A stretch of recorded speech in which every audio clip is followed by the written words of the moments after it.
Voici votre bulletin de nouvelles hebdomadaire Info-CJSR du 10 avril 2025.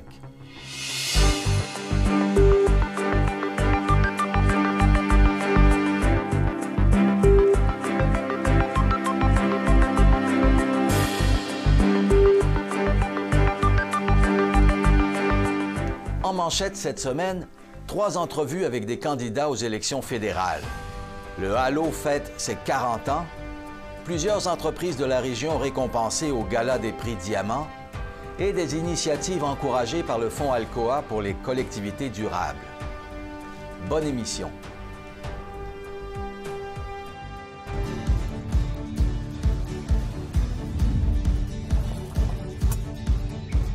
Ici, on se crée des souvenirs au fil des saisons et on vit au rythme de nos passions.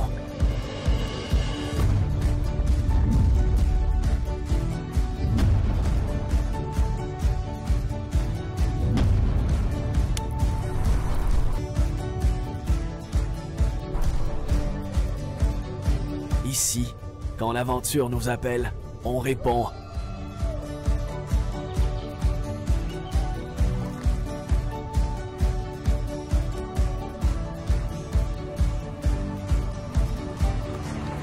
Ici, à Saint-Raymond, ma destination pour un séjour plein air réussi.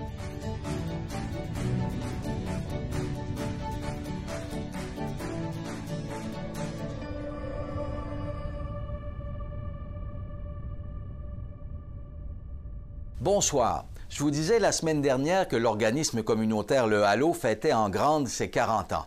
Eh bien, j'ai reçu mardi sa directrice générale, Isabelle Moffett, pour faire le point sur ce parcours plus que respectable.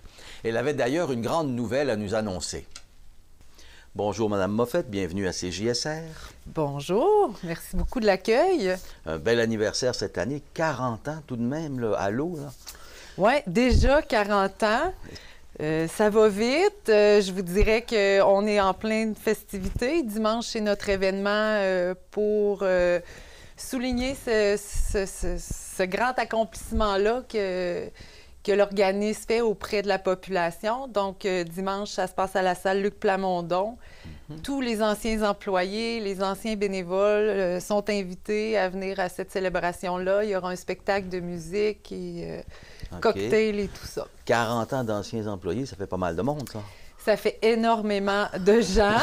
On avait une bonne équipe en place aussi pour retracer ces gens-là. Donc, en 40 ans, il y a du mouvement. Donc, on avait une équipe que j'appelle de Claire Lamarche qui ont fait là, des miracles pour essayer d'aller chercher le plus de gens possible. Puis vous attendez combien de personnes à peu près? On devrait être plus de 300 personnes. Donc, il va y avoir des remises de prix? Comment il va y avoir plein de belles petites surprises que je nommerai pas aujourd'hui. D'accord. Mais c'est vraiment pour souligner, dans le fond, le Halo, c'est grâce aux employés et aux bénévoles, surtout, là, tu sais, que ça s'est poursuivi dans le temps. C'est que c'est des gens qui croient en la mission. Donc, c'est ces gens-là qu'on veut. En un mot, la mission, c'est quoi justement la mission du Halo? La mission, c'est de permettre aux gens de rester le plus longtemps à domicile et puis briser l'isolement. Donc, notre clientèle, c'est sûr, c'est souvent plus des aînés ou des gens plus vulnérables. Mais la mission, c'est vraiment qu'on veut qu'ils demeurent à la maison le plus longtemps possible. Puis déjà, il y a 40 ans, c'était crucial, ça? C'était... il y a 40 ans, ça a commencé avec l'aspect bénévole. Donc, c'est 4 dames qui ont fondé le Halo. Donc, c'est 2 dames qui faisaient des visites dans les CHSLD. Donc, ils allaient rendre visite aux malades. Et puis, là, après ça, ils ont vu qu'il y avait d'autres besoins qui émergeaient. Donc, il y a 2 autres dames qui se sont joints à eux. Puis, c'est là qu'ils ont parti l'organisme Le Halo. Ça a commencé après ça avec des transports médicaux. Après ça est arrivé l'aide à domicile. Puis, ça l'a grossi. OK. Paradoxalement, ça a commencé dans les CHSLD, alors que votre objectif, c'est plutôt de retarder l'arrivée au CHSLD. Exactement. Oui. Il était comme précurseur. Bien, aujourd'hui, on fait des visites d'amitié à domicile. Mais oui, étrangement, ça a commencé comme ça. Et puis maintenant, vous êtes basé où d'abord, là? Nous, on est basé à Donnacona. Nos bureaux sont à Donnacona. On a un bureau aussi à Saint-Marc-des-Carrières. Mais le Halo, l'aide à domicile, ça couvre toute la MRC de Portneuf. Puis nos services bénévoles, c'est tout le centre et l'ouest de Portneuf qu'on couvre. Pas l'Est. Pas l'Est. Y a-t-il une raison? C'est le comité VOSI qui s'occupe là, du nord du comté.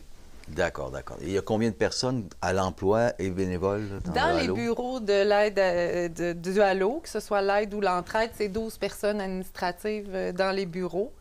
C'est plus, je vous dirais maintenant, on est proche du 60 préposés d'aide à domicile, puis on a plus de 100 bénévoles actifs. Donc, dans une année, c'est 160 bénévoles à peu près là, qui a passé. Là, Les préposés d'aide à domicile, c'est des bénévoles, c'est ce que je comprends. Non, c'est des employés. Ça, c'est des employés aussi, Oui. 60? Oui. Ah, c'est une grosse organisation quand Oui, même. c'est quand même très gros. L'aide à domicile, bien, l'avantage pour les gens, c'est qu'on est reconnu, nous, par le programme d'exonération financière, de la RAMQ. Donc, les gens ont droit à une subvention. Donc, souvent, on pense que le Halo ou ces services-là, c'est pour des gens qui sont à faible revenu ou tout ça.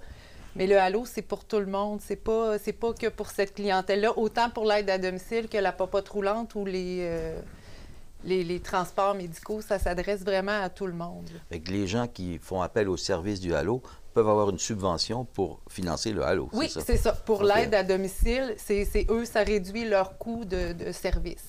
OK. Parce qu'on sait, avec le gouvernement, bien, il y a le crédit de maintien à domicile, tout ça qui peut s'appliquer. Donc, c'est quand même très abordable pour avoir ces services-là. Puis nous, on pense beaucoup aux familles. Des fois, ça peut alléger, là, tu sais, quelqu'un qui va aller donner un coup de main à ses parents, tout ça. Ça peut être juste un transport médical. Bien, pas besoin de prendre une journée de congé parce qu'on sait qu'on a un bénévole qui est qualifié. Il va aller chercher votre parent, il va l'emmener à son rendez-vous. Il attend dans la salle d'attente. Donc, tu sais que des fois, ça permet d'éviter peut-être de prendre une journée de congé. Puis tout ça, on sait que le parent est en sécurité. Donc, exactement comme faisait Neuville se souvient Oui, là, jusqu'à exactement. récemment. Là. Exactement. Que vous avez récupéré d'ailleurs, Oui. cette zone-là. Là. OK. Puis ceux qui vont à domicile, comment vous avez appelé ça? Les préposés. Les préposés, c'est ça. Eux, ils font quoi exactement? Il y a différentes tâches, il y a différents services. Donc, il y a l'entretien ménager, il y a l'entretien ménager lourd, donc les grands ménages, le lavage de vitres. On a ensuite la lessive, la préparation de repas. On a les soins aussi, donc les mises en jour, mises en nuit, les soins d'hygiène. Donc, c'est tous des soins qu'on dispense là, dans le comté de Portneuf. À travers tout l'ouest du comté de Portneuf. Oui. Eh bien. Et comment ça va maintenant? Est-ce que qu'est-ce qu'il y a de nouveau au Halo? On a plein de nouveautés. On a développé plein de nouveaux services aussi pour s'adapter aux gens. Donc, on sait que les besoins sont là, mais les besoins changent aussi avec le temps. Donc, on avait, il y a 2 ans, il y a eu le début de la licorne. Donc, c'est une maison des jeunes pour les 50 ans et plus. Ça va vraiment bien. Les gens participent. Les gens ont commencé à s'approprier aussi là, la bâtisse. On a plus de 250 membres quand même. Ah bon. Ça, c'est dans le cadre de briser l'isolement. Oui, c'est ça? exactement. Donc, favoriser l'implication sociale, l'implication bénévole. Donc, la licorne, ça va très bien. On a aussi le monarque qu'on a débuté récemment. Donc, le monarque, ça consiste, c'est des bénévoles qui vont chez les gens pour faire des menus travaux. Ah, d'accord. Donc, ça peut être une petite réparation, ça peut être installer des rideaux, changer une ampoule, sortir la balançoire au printemps, installer une air climatisée. C'est quelque chose qui peut être difficile pour un aîné ou quelqu'un qui est à mobilité réduite ou tout ça, mais qui n'empêche pas la personne de rester à domicile. C'est juste un petit coup de pouce qu'on donne. On ne fait pas de peinture, on ne fait pas rien qui nécessite des cartes de compétences. Évidemment. C'est ça. C'est des bénévoles qui font ça. Puis, OK. on a le service de ficelle qui aide les gens à tous se démêler dans la belle démocratie, bureaucratie d'aujourd'hui. Donc, on a des gens, ils se déplacent à domicile, ça peut être pour démêler des factures, aider à compléter des formulaires sur Internet, tout ce qui est des questions aussi sur je deviens proche aidant, qu'est-ce que je dois faire, que je veux faire. Mes parents devront être placés. C'est quoi les démarches que je dois faire? Je voudrais avoir mon crédit d'impôt, justement, pour le maintien à domicile. Quels sont? Donc, on a des gens qualifiés qui les aident à faire ces démarches-là. Les rapports d'impôt aussi? Oui, les rapports d'impôt également.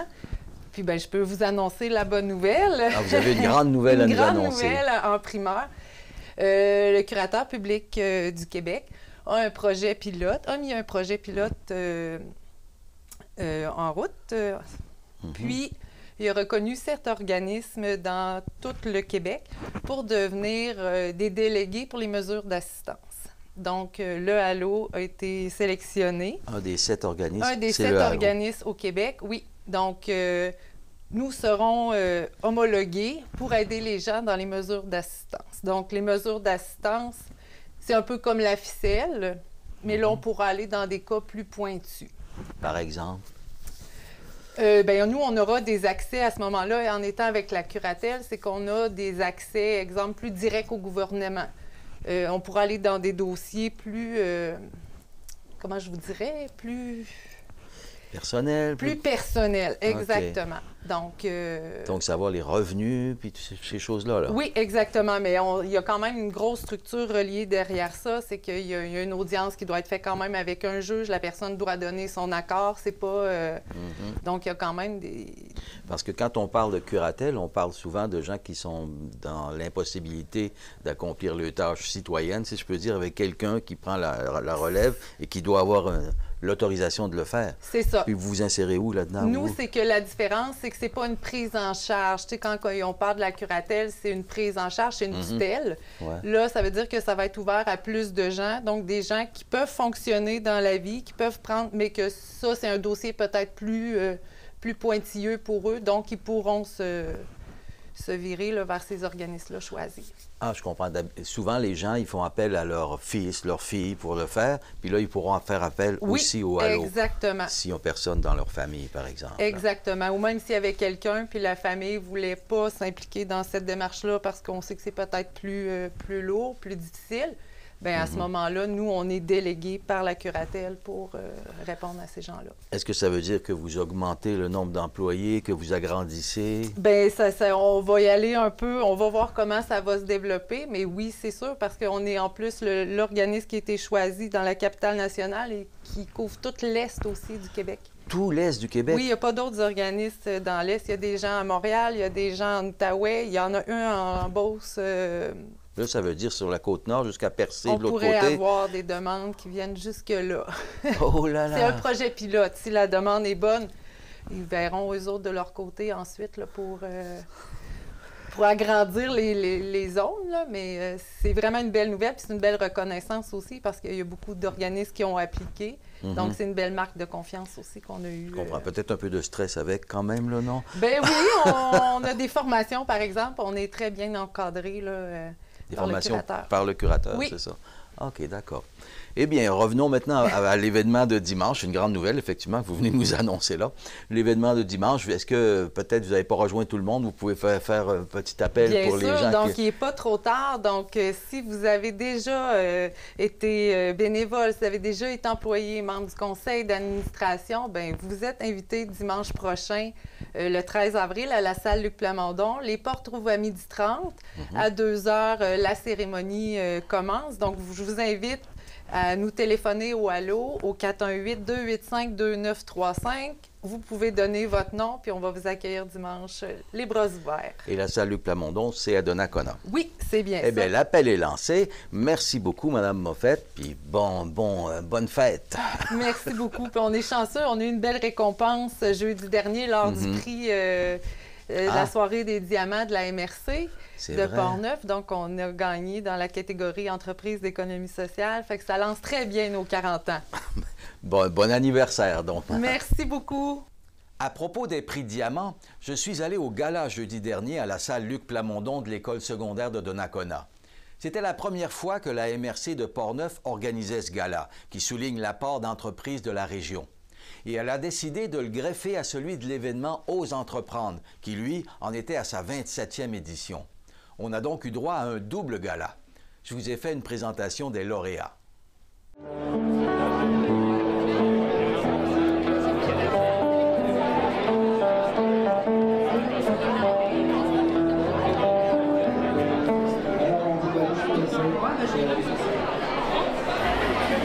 Alors, bonsoir, mesdames et messieurs, et bienvenue à ce premier gala prix Diamant de la MRC de Portneuf. Et votre projet est maintenant déposé dans le volet régional. Nous vous souhaitons la meilleure des chances. Bravo!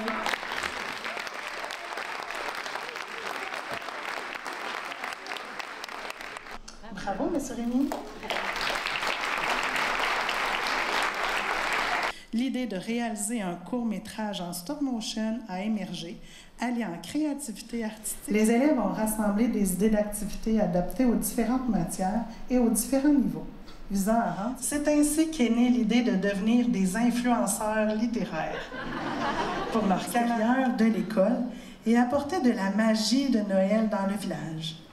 Inspirés par le désir de partager, ces élèves, souvent confrontés à des limitations intellectuelles et physiques, sont à la recherche de projets qui leur permettent de réussir. Donc, ce projet fait partie du profil explorateur à l'entrepreneuriat à l'école secondaire de Nakana. Les élèves inscrits dans ce profil ont d'abord partie de nos valeurs. Avant de dévoiler l'entreprise gagnante, je souhaite féliciter tous celles qui ont eu l'audace de présenter. Bonjour tout le monde, je voudrais juste vous dire un gros merci. Merci tout le monde d'être ici, merci aux entrepreneurs de m'avoir accepté. J'espère revenir dans 5 ans pour vous montrer que vous avez fait le bon choix. Après avoir travaillé avec une MRC qui avait un enjeu de gestion des matières résiduelles, puis pas de solution claire. Donc j'ai vraiment hâte de vous faire connaître à tous ma résidence Mon Domicile. Le lancement est prévu pour septembre.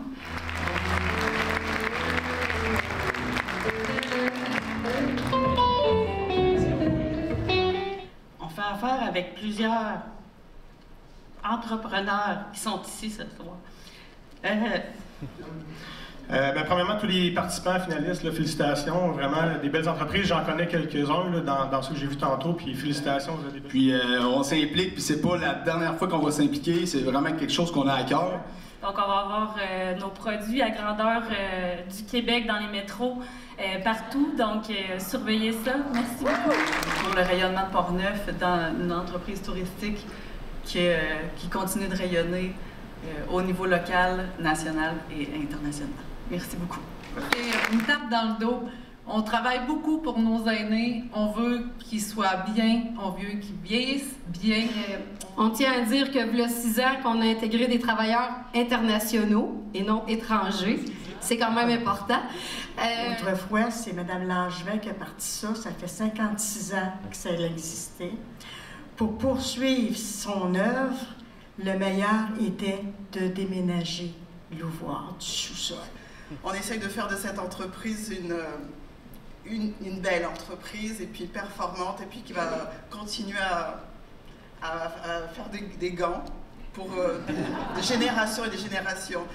Le parc, c'est des paysages, c'est la falaise du lac Long, le canyon de la rivière Sainte-Anne, le fameux mur de glace qui est extrêmement populaire sur Instagram, le Cancano qui fait un travail remarquable.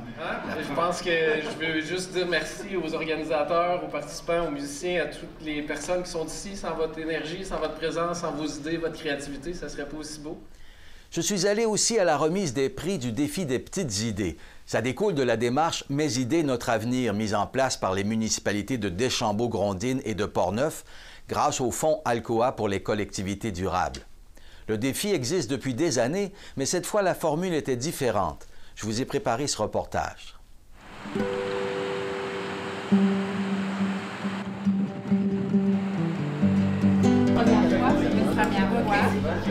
Première fois.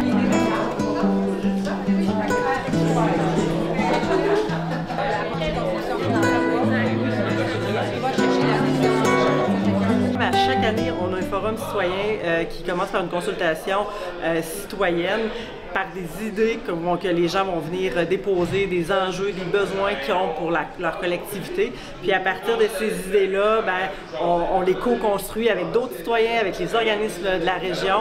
Puis ça devient au fil du temps souvent des projets qui sont porteurs, puis qui sont beaucoup... avec la co-construction, ça devient des projets vraiment plus emballants et qui touchent beaucoup de sphères. Là, on parle des sphères au niveau du développement durable, l'économie, l'environnement, social, culturel, mais aussi l'adhésion de la population est importante. L'éducation aussi, qu'il y a la transmission des savoirs qu'on peut avoir à travers certains projets aussi. Je faisais partie du panel d'experts qui ont accompagné les participants de cette journée-là, de ces journées-là tout le week-end. Notre rôle, c'était vraiment de les aider à se préparer. À préparer hier, il y avait un pitch à faire de 60 secondes, fait qu'on les a aidés à bien synthétiser l'information, à s'assurer d'avoir tous les éléments. Puis encore aujourd'hui, il y a eu des ateliers de travail d'une durée de 2 heures pouvaient se promener à travers les différents experts. Il y avait des experts, il y avait moi en communication, mais il y avait le démarchage pour trouver des partenaires, le volet entrepreneurial, économique, environnemental, l'art de s'exprimer. Donc, on était vraiment des experts qui pouvaient leur donner des idées et des petits cues là, pour qu'ils puissent améliorer leur présentation. Et qu'est-ce qu'il y a de particulier cette année, là? C'est que habituellement notre processus est très long. C'est-à-dire qu'on dépose les idées, ça s'étale sur plusieurs mois avant de dire qu'il y a un forum citoyen. Et là, cette année, la formule express, c'est que les citoyens sont arrivés hier, les participants, ils ont déposé leur idée, ils participent hier, puis tout de suite aujourd'hui, après leur présentation, à l'issue de la rencontre d'aujourd'hui, ils vont savoir s'ils gagnent ou pas. Donc, ça va, c'est assez rapide, c'est une fast track, comme on dit. Et pourquoi avoir choisi une vision plus rapide, une façon plus rapide cette année? Bien, l'an dernier, en fait, on a pris une pause un peu de notre démarche habituelle pour voir un peu comment on pouvait améliorer. On a contacté plusieurs acteurs aussi qui gravitent autour de la démarche pour savoir qu'est-ce qu'ils en pensaient, c'est quoi des irritants. Puis c'est souvent revenu que les petites idées ou ceux des citoyens qui n'avaient pas des idées nécessairement d'envergure trouvaient que la démarche était trop longue pour arriver au résultat. Fait qu'ils se sentaient moins interpellés par ce type de démarche-là qui est plus sur le long terme.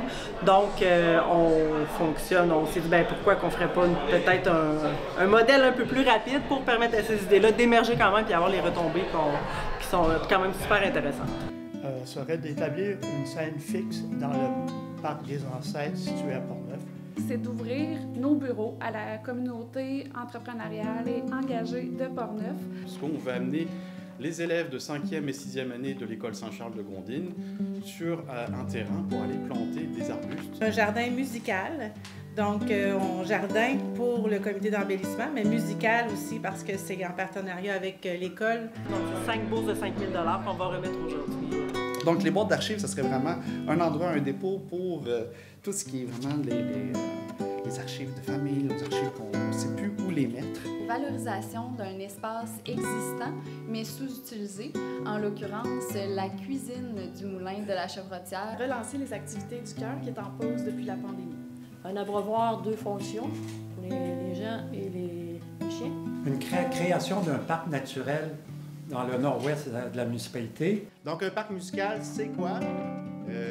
En gros, c'est des modules de jeux pour enfants, mais c'est des instruments de musique en même temps. On pourrait à ce moment accueillir tous les élèves de Deschambault, Gondine et de Portneuf, les 4 écoles. Ils sont en train de délibérer, les juges. Là. Oui, oui. Et c'est quoi leurs critères? Bien, ils ont plusieurs critères, évidemment. Ils ont les 3 critères au niveau des retombées du développement durable, au niveau des sphères. Il y a l'adhésion de la population. Est-ce que ça répond à vraiment une infime partie de la population ou ça répond de façon générale à plusieurs personnes, plusieurs strates de la population? Au niveau budgétaire, au niveau financier, est-ce que c'est quelque chose qui est réaliste? Est-ce que c'est quelque chose qui est durable aussi dans le temps, qui est viable? Donc, c'est un peu toutes ces questions-là qui ont à répondre. Moi, je voudrais pas être à leur place. Dans la catégorie environnement, on est très content de donner une bourse de 5 000 $ au projet d'activité de plantation d'arbres et d'arbustes. Dans la catégorie éducation et formation, on est heureux d'octroyer le 5 000 $ aux serres maraîchères et pédagogiques. Dans la catégorie collectivité, on est heureux d'octroyer la bourse à la station de coworking au cœur du village de Deschambault. Du côté de la culture, il y avait plusieurs projets qui étaient en nomination dans celui-là. Je suis heureux d'octroyer une première bourse au cœur du patrimoine de Deschambault. Le prix coup de cœur a été attribué à l'ancienne cuisine du moulin de la Chevrotière pour sa salle de médiation culturelle. Cette mention-là n'est pas assortie d'aucun signe de dollar, mais on tient à souligner la qualité, l'originalité du projet du Centre d'archives régional de Portneuf, donc pour les boîtes à dépôt d'archives.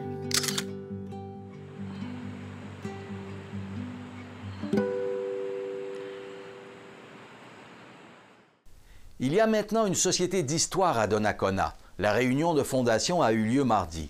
J'avais rencontré un de ceux qui sont à l'origine de cette initiative, Fernand Morel. Il était au déjeuner des gens d'affaires de Donnacona le mois dernier. Dans les fêtes du 100e, on avait fait un comité sur l'histoire de Donnacona. On avait fait des expositions, on avait écrit des articles dans les journaux, tout ça sur l'histoire. Mais on voyait qu'au niveau de la population, il y avait un goût pour faire une société d'histoire comme il y a un peu dans d'autres villages, dans d'autres villes du comté. À ce moment-là, il est venu nous décider de former un comité provisoire qui allait évaluer la possibilité. Et maintenant, ça se fait.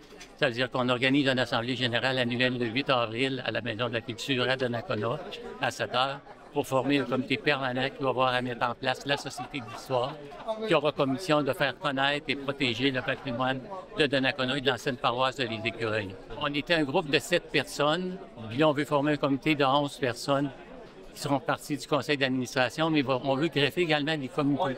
C'est-à-dire, c'est peut-être pas tout le monde qui sont intéressés à faire partie d'un conseil d'administration.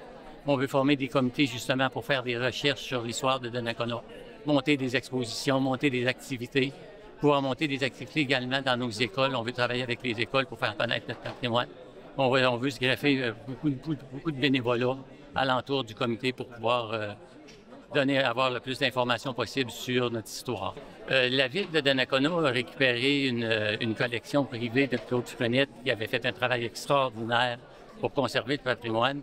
C'est important qu'on s'était dit de conserver ce patrimoine-là et que ça soit accessible à la population, c'est-à-dire qu'on veut prendre certains moyens, c'est-à-dire d'organiser des expositions, de pouvoir mettre sur un site Internet des photos que les gens pourraient consulter. On veut écrire des documents, un petit journal peut-être 2-3 fois par année pour faire connaître l'histoire. On ne sait pas, mais on va écouter quand même ce que les gens, les membres veulent, parce que ça va être possible d'être membre de la Société d'histoire. Il y aura aussi certains des coûts, mais ça va être la nouvelle organisation. Le nouveau comité permanent déterminera les coûts d'affiliation et les services qui sont associés à la Société d'histoire, mais on veut rendre ça le plus accessible possible à notre population, à la population environnante. Il y a également la partie généalogie que dans les années à venir qu'on veut travailler, parce que c'est important pour les familles de savoir quelles sont nos origines, d'où on vient. Parce que Donnacona, aujourd'hui, fête ses 110 ans. Ça a commencé par la venue d'une usine de papier sur le fond Jacques-Cartier, qui était la Donnacona Paper en 1912-1913. Ils ont acheté le terrain et ont fondé une compagnie de papier qui a fait vivre la ville de Donnacona pendant 90 ans passés. Passons maintenant aux élections fédérales. Le premier candidat avec qui j'ai parlé cette semaine, c'est Antonin Leroux, du Parti libéral. Je lui ai d'abord demandé qui il était. En fait, moi, je viens de Prévost dans les Laurentides. Je viens d'un comté rural où j'ai vécu jusqu'à ce que je déménage à Montréal pour aller à l'université. Une fois que l'université est terminée, j'ai travaillé un peu à Ottawa, puis je me suis ramassé à Québec, où j'ai fondé ma famille avec ma femme qui a son entreprise dans la région. Présentement, j'habite à la Tête-des-Ponts, à 10 km de Saint-Augustin. En fait, je ne suis pas dans le comté, je ne pourrais pas voter pour moi, mais je connais très bien le comté. Mes enfants ont joué dans tous les arénas du coin, jouant pour les gouverneurs. On a joué contre les Lynx, les Royaux, les Chevaliers. Mais on a aussi un camp scout sur Laurent-Bourlouis, les scouts de Sainte-Ursule. On a un beau camp scout là, où mes enfants sont allés passer leurs étés, une portion de leurs étés là-bas. Donc, professionnellement, vous avez quoi comme carrière, là, comme parcours? En fait, moi, j'ai étudié en économie et finance, mais j'ai fini par me trouver une job en finance. Donc, j'ai travaillé longuement là, dans le milieu de la finance, là, sans entrer trop dans le détail. Là. En fait, ma spécialité, c'est de cautionner, souscrire des cautions pour les entrepreneurs de construction qui font des travaux publics, donc des travaux municipaux, provinciaux, fédéraux, Hydro-Québec, tous les donneurs d'ordre publics exigent des garanties. Et moi, mon travail, c'est de qualifier les entrepreneurs pour qu'ils puissent avoir accès à ces garanties-là. Antonin Leroux n'avait jamais fait de politique avant il y a 2 semaines. C'est l'arrivée de Donald Trump à la présidence des États-Unis qui l'a poussé à se lancer dans l'arène. Les institutions démocratiques sont en train de s'effriter aux États-Unis. La séparation des pouvoirs, en fait, est affaiblie. Le président Trump veut passer par-dessus les juges, faire sa loi, devenir un petit monarque. Donc ça, moi, honnêtement, ça vient me chercher énormément. Quand j'ai vu Marc Carney arriver à la tête du gouvernement libéral, j'ai tout de suite compris que la chose la plus importante qu'on doit faire au Canada présentement, c'est d'élire un gouvernement libéral fort avec Marc Carney à la tête du gouvernement libéral pour nous protéger contre ces foleries des Américains. J'ai une formation d'économiste, j'ai été dans le milieu des affaires, de la finance toute ma vie. Là. Ça prend des gens solides pour prendre les décisions. Ce qui s'en vient devant nous, là, la guerre tarifaire, là, il y a plein des conséquences qui peuvent pas être prévues. OK? il va y avoir beaucoup de dommages collatéraux, il va y avoir des entrepreneurs qui vont se faire frapper. Il faut être rapide pour répondre à leurs besoins, pour ne pas les laisser tomber. Il faut être capable d'être agile puis de bouger rapidement. Et Marc Carné, c'est un homme d'affaires. OK? Donc, je pense que lui, s'il est capable d'infuser comme une dose de pragmatisme à la machine gouvernementale, je pense que ça pourrait nous aider beaucoup. Puis lui, ses connaissances de l'économie, ses connaissances du milieu de la finance internationale, ses connexions avec tout le milieu de la finance internationale, veut pas, il va être capable d'aller faire des alliances probablement avec d'autres pays parce qu'on va avoir besoin de s'allier avec d'autres pays. On ne pourra pas se battre tout seul contre les Américains. Je pense que c'est vraiment le bon gars, là. Il a occupé des postes comme chef de la Banque centrale canadienne, chef de la Banque centrale d'Angleterre. C'est quand même pas rien, là. Ces gens-là se retrouvent là, au centre des décisions là, importantes en termes d'économie sur plusieurs années. Il a développé des réflexes, veut pas, il a vécu des crises, il a de l'expérience. Donc moi, ça s'achète pas de l'expérience. Que ça soit comme plombier, que ça soit comme économiste, l'expérience, ça s'achète pas. De l'autre côté, on a M. Poilievre qui n'a pas d'équipe. Quand on demande à M. Poilievre, ça sera qui votre ministre des Finances? On ne sait pas qui. On ne sait pas qui pourrait être ministre des Finances. Dans le Parti libéral, juste ici dans la région de Québec, là, il y a 4 économistes qui se présentent. C'est le député de Louis-Hébert, Joël Lightbound, qui lui a proposé de se présenter dans Portneuf-Jacques-Cartier. C'est aussi lui qui l'a convaincu qu'il peut rester nationaliste tout en intégrant le Parti libéral fédéral. Moi, je suis un Québécois nationaliste, pour tout dire. OK? J'ai le Québec à cœur, vraiment. Puis je pense que le Parti libéral aurait intérêt à avoir plus de Québécois nationalistes dans leur rang. Donc, nationaliste, c'est pas nécessairement souverainiste, on s'entend. Oui, oui, je comprends. Il y a beaucoup de nationalistes à la CAQ, il y a beaucoup de nationalistes dans le Parti libéral québécois, mais dans le Parti libéral canadien, on peut dire que dans les dernières années, il n'y en a pas eu beaucoup. OK? Il y en a déjà eu plus, disons ça comme ça. OK? Je pense que ça serait bien là, si on a un bon contingent de Québécois nationalistes pour représenter les intérêts du Québec au sein même d'un futur gouvernement libéral, si les électeurs en décident ainsi. Je pense que ça serait une bonne option, honnêtement. Puis moi, comme je vous dis, j'ai été très, très content d'entendre Marc Carné dire que reconnaître le Québécois comme étant une nation au sein de la nation canadienne, ça me rassure beaucoup, là. Okay. Puis aussi, c'est sûr que la ligne de parti, tout ça, c'est un enjeu important. Si vous connaissez un peu le parcours de Joël Lightbound, vous allez vous rendre compte qu'il a quand même il a vécu avec ses convictions en politique. Puis moi, ça m'a rassuré. Je me suis dit, OK, je vais pouvoir aller faire de la politique avec le Parti libéral, mais quand même être en mesure de garder et vivre avec mes convictions politiques. Vous n'avez pas été attiré par le Bloc québécois, justement, qui, lui, représente uniquement le Québec, si je peux dire? C'est pas le temps. C'est pas le temps à cause de la menace américaine? J'aurais pas fait de la politique pour faire de la politique. Je fais de la politique pour la situation actuelle. Puis actuellement, il faut absolument mettre une pause sur l'option souverainiste. Présentement, à mon avis, ce n'est pas une option pour les prochaines années. Je lui ai aussi demandé de se prononcer sur certains enjeux locaux, comme l'éventuel passage du pipeline d'énergie Est et le quai de Portneuf. Prendre du pétrole de l'Ouest, l'amener vers l'Est, qu'est-ce qu'on a pour nous ici au Québec?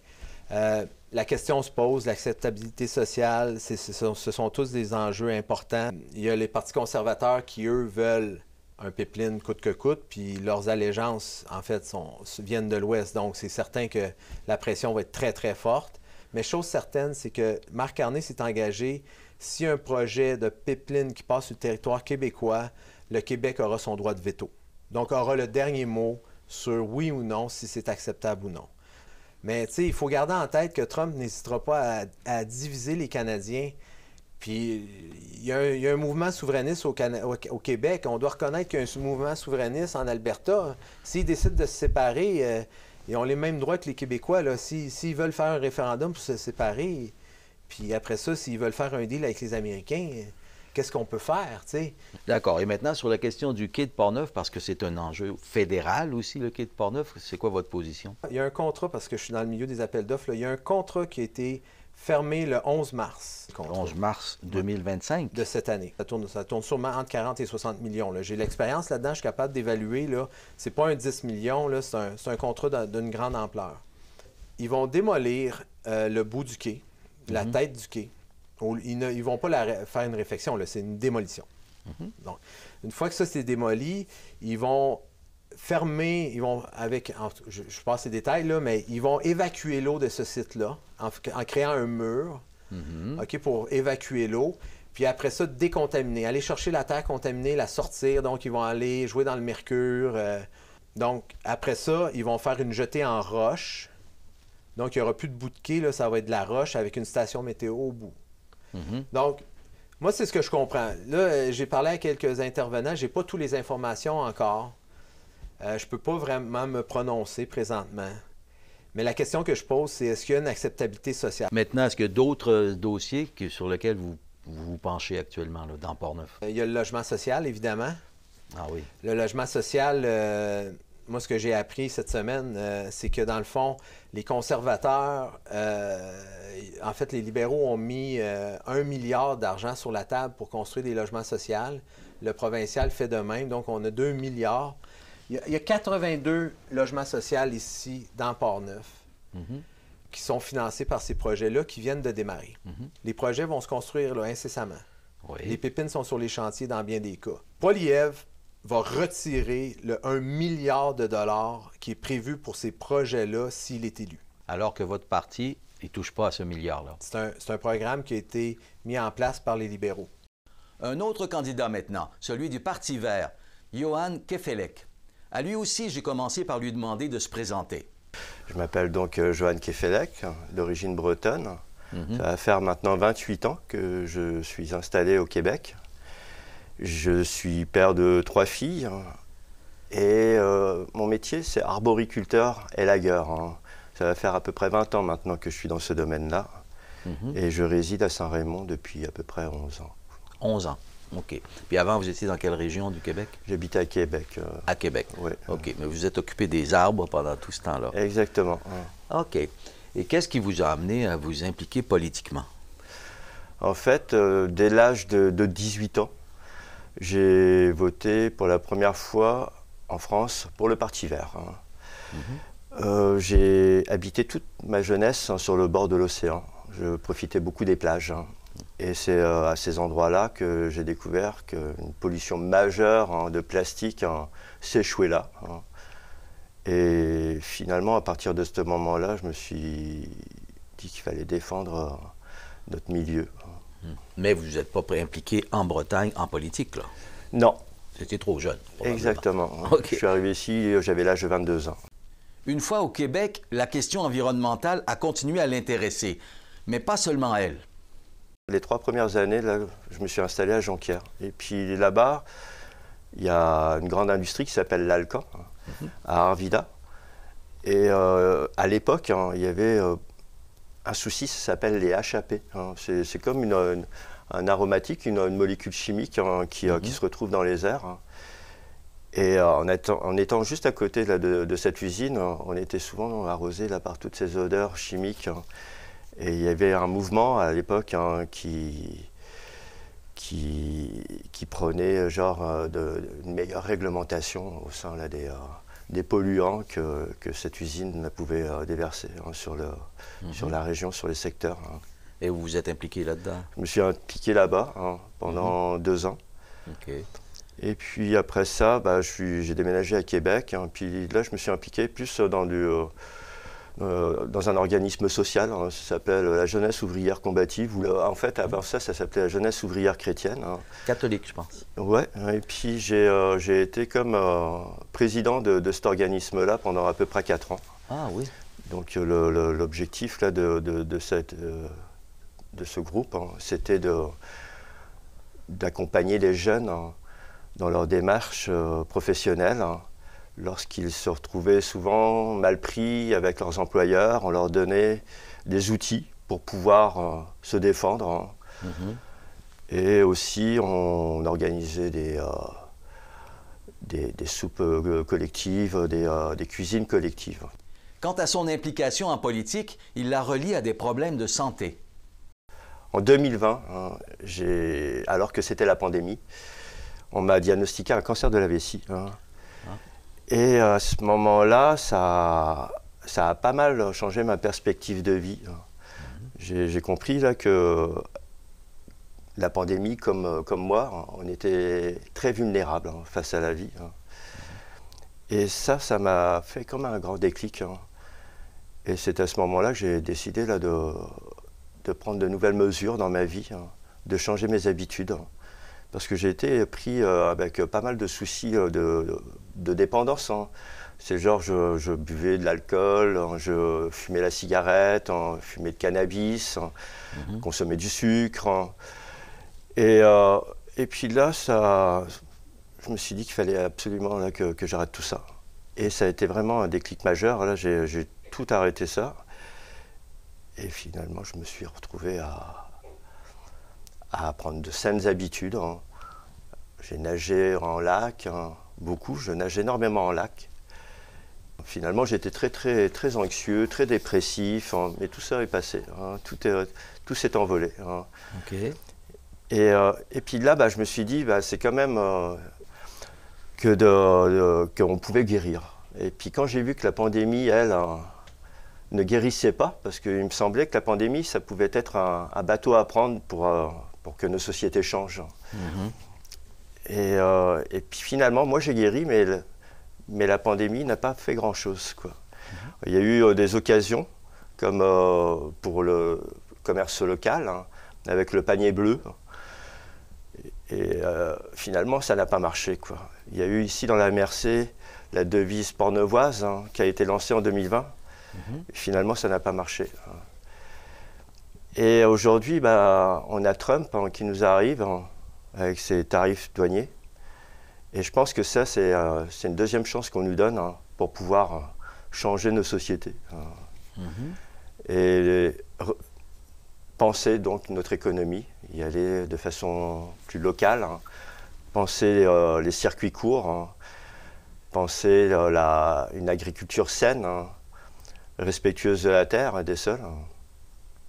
Et c'est ça qui vous a poussé à dire « je veux me présenter au Parti vert » ? Non, non, on continue. Okay. On continue, d'accord. C'est que l'année passée, certains diraient que je suis malchanceux, mais moi je m'estime très chanceux.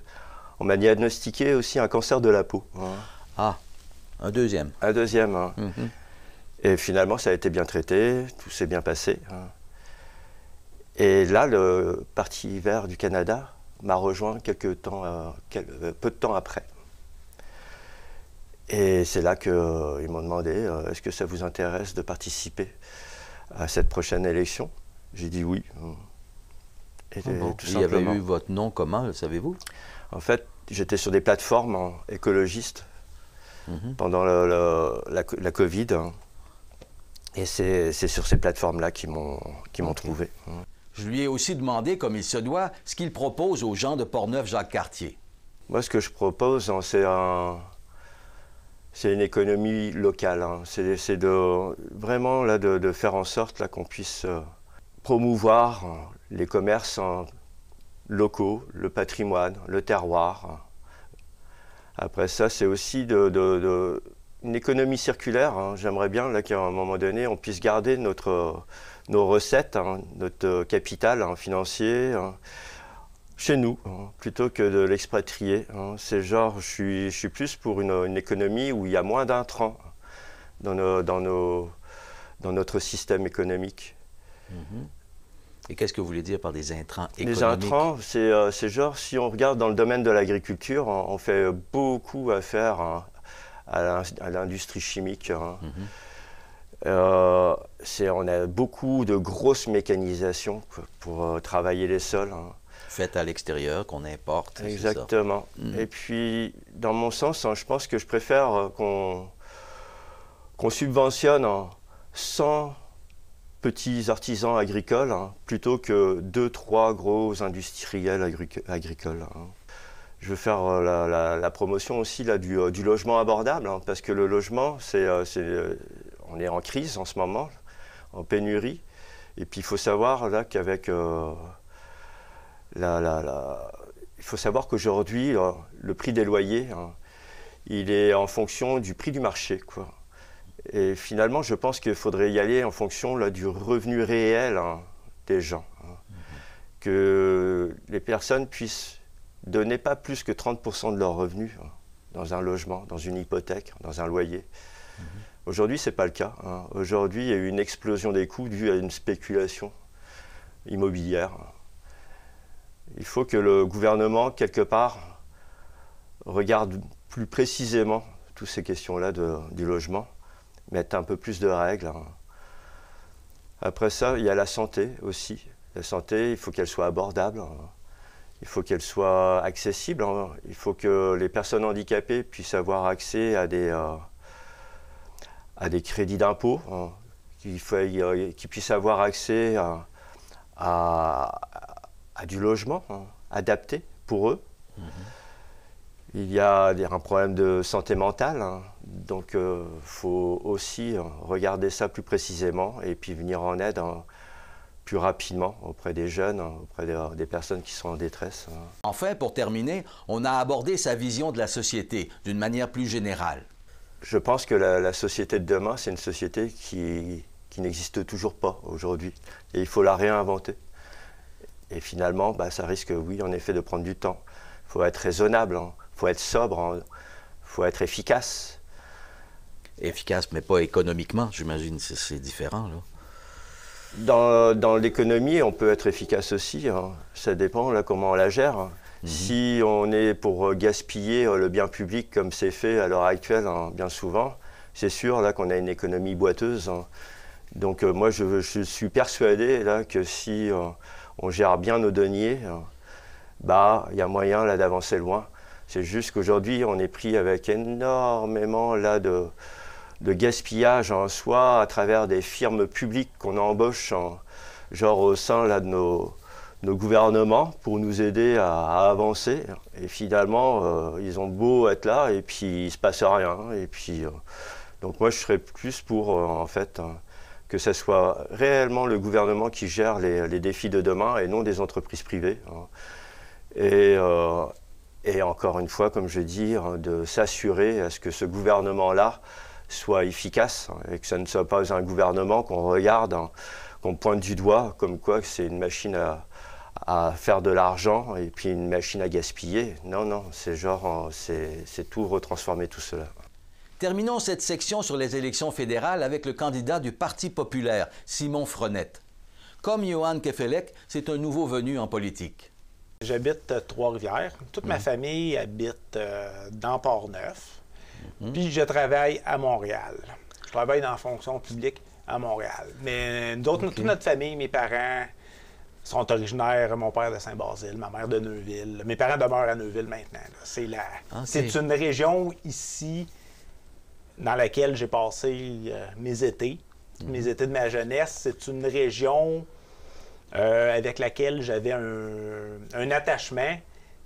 Puis, quand j'ai décidé de me présenter avec le Parti populaire, j'ai pas magasiné la circonscription dans laquelle je voulais. C'était Portneuf-Jacques-Cartier que je voulais. Ah, c'est pas eux qui vous ont dit « Présente-toi dans Portneuf-Jacques-Cartier ». C'est pas eux qui m'ont approché pour être un candidat poteau, un candidat parachuté. Là. Je voulais cette circonscription-ci. Je lui ai demandé comment il en était venu à s'intéresser à la politique et pourquoi il avait choisi le parti de Maxime Bernier. Son parcours illustre bien ses positions politiques, notamment sur l'immigration, la COVID, l'Ukraine et la crise du logement. Quand j'ai vu que Justin Trudeau avait été élu comme promesse phare la légalisation du cannabis, je suis quelqu'un de centre-droit. Moi, je n'ai rien contre le monde qui veut fumer un joint chez eux, mais qu'on en fasse un enjeu de société quand on connaît les effets dévastateurs du cannabis qui agissent différemment d'une personne à l'autre. À partir de ce moment-là, je me suis dit, je ne peux pas croire qu'on fasse une élection référendaire sur l'enjeu du cannabis. Ensuite, il y a eu le Pacte mondial sur l'immigration qui avait été signé, puis Justin Trudeau avait tweeté un tweet à l'époque en disant qu'il était prêt à accueillir toute la misère du monde entier. Puis c'est là qu'on a commencé à avoir de l'immigration illégale qui rentrait par le chemin Roxham. Là, il est arrivé ce qu'on appelle la COVID. Au début, on regarde ça d'un œil. On se dit, ça ne durera pas longtemps. Puis là, il y avait un genre de consensus qui me déplaisait énormément. Donc, en 2021, là, ma première appartenance politique, j'ai pris ma carte de membre du PCQ, puis j'ai évidemment milité pour Éric Duhem à l'élection de 2022. Mais vraiment, là, à titre de militant seulement. Là. Mais là, je me retrouvais plus dans les partis, dans le Parti conservateur, que je trouvais qui était conservateur seulement de nom, tandis que Maxime Bernier, lui, ses politiques, sa plateforme là, au Parti populaire, c'est la plateforme qu'il avait utilisée là, pour sa course à la chefferie. Pourquoi vous n'avez pas tenté d'intégrer le Parti conservateur du Canada? En 2022, j'ai eu de l'espoir avec Pierre Poilievre. J'avais pris ma carte de membre du Parti conservateur. Je me suis impliqué un petit peu localement à Trois-Rivières. Puis il y a eu des enjeux qui sont non négociables pour moi. Premièrement, là, il y a eu l'Ukraine. L'envoi de milliards en Ukraine.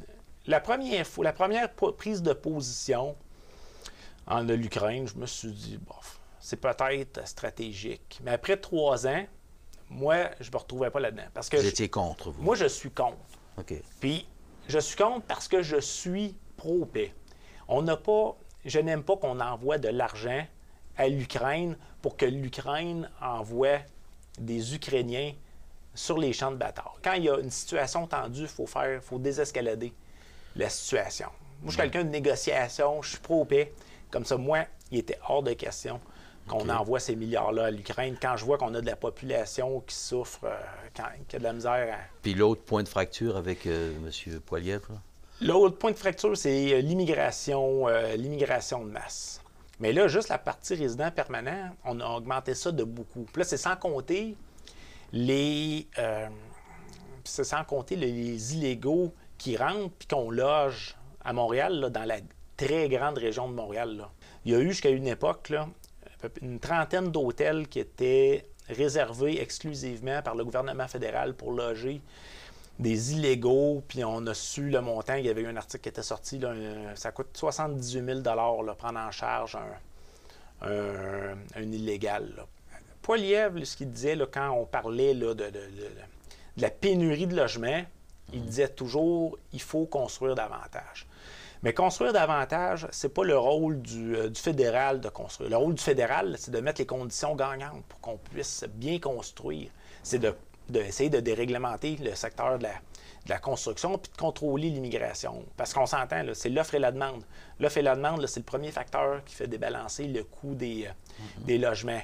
Simon Frenette est en faveur du pipeline d'énergie Est. Il va jusqu'à dire que les changements climatiques ne sont pas dus aux émissions de CO2. J'entends des personnes s'exprimer, ils disent « ben non, on va causer on va polluer l'eau, il va y avoir un dégât ». C'est toujours, quand on parle de pipeline, c'est toujours le scénario apocalyptique. Mais ces mêmes personnes-là, quand ils ne parlent pas du scénario apocalyptique, ils parlent toujours de l'ingéniosité puis du savoir-faire québécois. Puis c'est vrai, on a un immense savoir-faire, puis quand il s'agit de construction de pipeline, là, on est incompétent puis on n'est pas capable de faire un pipeline qui va traverser une rivière là, sans polluer un cours d'eau. La partie de CO2, là, ce n'est que de la nourriture pour plantes. J'embarque pas dans cet argument-là que c'est un gaz à effet de serre. Donc, je trouve que c'est d'accorder une importance trop importante au rôle de l'humain dans la nature que de dire que c'est nous autres qui sommes responsables des changements climatiques. Je ne suis pas pour qu'on pollue les cours d'eau, évidemment, mais le CO2, ça ne fait pas partie de ce qu'on considère comme étant de la pollution. Il y en a qui veulent qu'on rajoute des contraintes environnementales. Qu'est-ce qui arrive? C'est qu'on perd toujours des industries au profit de la Chine, au profit de l'Inde. Sur la question de la gestion de l'offre, ce système qui permet aux éleveurs de vaches et de poules d'être protégés des variations du marché, Simon Frenette a une opinion très claire. La gestion de l'offre sur le respirateur artificiel, tôt ou tard, On sait que Donald Trump il a gagné aux États-Unis grâce à un État pivot. Un État pivot qui est très important, qui est le Wisconsin. Wisconsin, là, les producteurs laitiers sont concentrés dans le Wisconsin. Puis tôt ou tard, ça va faire partie, que les producteurs le veuillent ou non, peu importe qui sera au gouvernement, ça va finir par être dans l'équation la gestion de l'offre. Vous pensez qu'elle n'a pas d'avenir, la gestion de l'offre? La gestion de l'offre n'a pas d'avenir. Donc, dans ce temps-là, on fait quoi? Est-ce qu'on est mieux de négocier ça de façon intelligente en négociant des arrangements aux producteurs, des indemnités aux producteurs, pour se sortir de ce que Maxime Bernier considère le cartel de la gestion de l'offre? Est-ce qu'on se sort de façon intelligente ou ça va se faire en catastrophe à une renégociation de l'ALENA? Dans la guerre des tarifs avec les États-Unis, son parti ne prône pas la ligne dure, mais la négociation. On ne pourra jamais gagner une guerre commerciale contre les États-Unis. Leur marché est 10 fois plus gros que le nôtre. Vous proposez quoi alors? Il faut négocier. Ça revient à la règle de base dans le service à la clientèle. Il faut négocier. Les États-Unis, quand ils appliquent des tarifs, ils ne les appliquent pas à nous autres. Ils les appliquent aux marchandises, aux importateurs de nos produits. Donc, ce n'est pas directement aux entreprises canadiennes qui les appliquent. Ça, c'est important à le préciser parce qu'il y en a beaucoup qui pensent que le 25 % qu'ils appliquent aux États-Unis, ils l'appliquent à nos entreprises d'ici. Non, non, non. C'est les importateurs américains qui payent le 25 %. Mais ça fait diminuer les ventes forcément aux États-Unis, là. Oui, évidemment. Mais les consommateurs, la stratégie de Donald Trump, c'est de faire payer leurs consommateurs plus cher. Je ne suis pas d'accord évidemment, avec cette stratégie-là. Mais nous autres, pour répondre à cette stratégie-là, que ce soit le NPD, le libéral ou le Parti conservateur, ils veulent utiliser la même stratégie. Donc là, on est en train de faire mal à nos entreprises d'ici. Nous autres, on veut négocier. Enfin, on a terminé la discussion en parlant des finances publiques. On veut ramener le déficit à zéro. Mais comment? C'est la grande question. C'est couper les subventions aux entreprises. Parce qu'avec les subventions aux entreprises, on décide, c'est les lobbyistes, en fait, c'est les lobbyistes les plus puissants qui décident qui a le droit des subventions puis qui n'en a pas. Donc, nous autres, on veut couper les subventions aux entreprises pour que toutes les entreprises soient égales, mais parallèlement à ça, c'est de faire baisser le taux d'imposition pour tous. Les petites PME qui ne bénéficient pas des grandes subventions parce qu'ils n'ont pas les moyens d'engager des lobbyistes, bien, celles-là sont désavantagées. Donc, la population, c'est la population puis les PME qui font les frais des subventions pour les plus gros joueurs. Il faut absolument, mais absolument, équilibrer le budget. Ça, c'est la priorité. La première année, c'est équilibrer le budget. On peut couper 25 milliards dans les subventions aux entreprises. On peut couper une autre dizaine de milliards dans les programmes d'aide, dans l'aide internationale, en Ukraine. On veut aussi couper un peu la péréquation pour que les provinces développent leur propre matière première, développent leur propre économie. Si vous voulez visionner l'intégralité des entrevues avec les candidats, ce sera disponible sur notre page YouTube dès demain vendredi. Par ailleurs, nous organisons aussi un débat entre les candidats jeudi de la semaine prochaine à 19 h. Ça remplacera votre bulletin de nouvelles habituel. Ne manquez pas ça.